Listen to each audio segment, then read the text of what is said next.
So at one point or another, pretty much every homeowner has had to deal with what are called nail pops. Those are those bumps that show up on your wall. So in this video, I'm going to show you exactly how easy and how quick that these can be fixed so you can get your wall nice and flat again. I'm going to show you the way to repair these that the drywall company showed me, because if you do it the way that a lot of other YouTube videos show, you very well may end up with those nail pops again. So let's go ahead and jump right in. And here is our nail pop, and it's not actually a nail, it's actually a screw. They use drywall screws to install your drywall. If you push on it, you can kind of see how it's bumping out a little bit, and the reason it's doing that is now this drywall is lower than where that screw head is. So we may just need to knock this off and tighten the screw head down.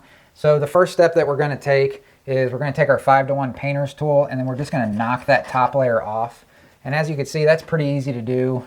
After you get that top layer knocked off, just kind of scrape down around the edges here to make sure there's no paint or leftover paper. You want it to be as smooth as possible before we continue on to the next step. So what I'm going to do now is I'm going to put my drill on this, and I'm going to back it out just a little bit and make sure everything's still cleaned up. And then I'm going to put it back down and tighten it down to where it's snug up against the drywall. You don't want to over tighten it and go through the paper, because then it loses its structural integrity to hold this drywall where it needs to be, so you don't have that problem again. We got our screw tightened back down, our edges are still clean. One step that I like to do that you don't necessarily have to do, but I find it to be helpful, I like to add a screw below the screw that we had a problem with, and you just tighten it down to where it's just below the surface. And then I'll also put one up above the screw as well and do the same thing. Just tighten it down to where it's just below the surface. And the reason I do this is just to make sure that this is tight up against that stud. And we don't know if the stud over to the left or the right, they may be bowed out and then causing this to be pulled down too far, or maybe it's the other way around. But by doing this, we're now strengthening this drywall and making sure that it's sitting flush with the stud. So I like to use this spackling. You can find this at any of your home improvement stores. It's quick drying. It goes on pink, as you can see, and as it dries, it turns white, so it lets you know when it's ready to be sanded. This spackling, I found it's pretty good for, it doesn't shrink or crack, and you don't have to put any kind of a primer or anything on it to start putting it on. So the next step we'll take is filling our holes here with this spackling. I could have used a joint compound and just mixed it up myself, but this is just too convenient and everything's already mixed up.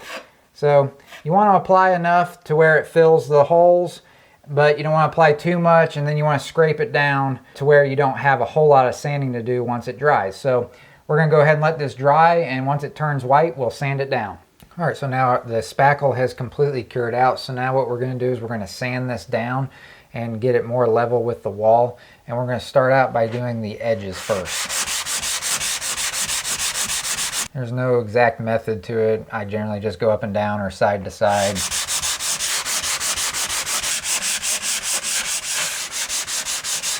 Now, a good way to tell that you're starting to get close is if you start seeing the paint through the edge.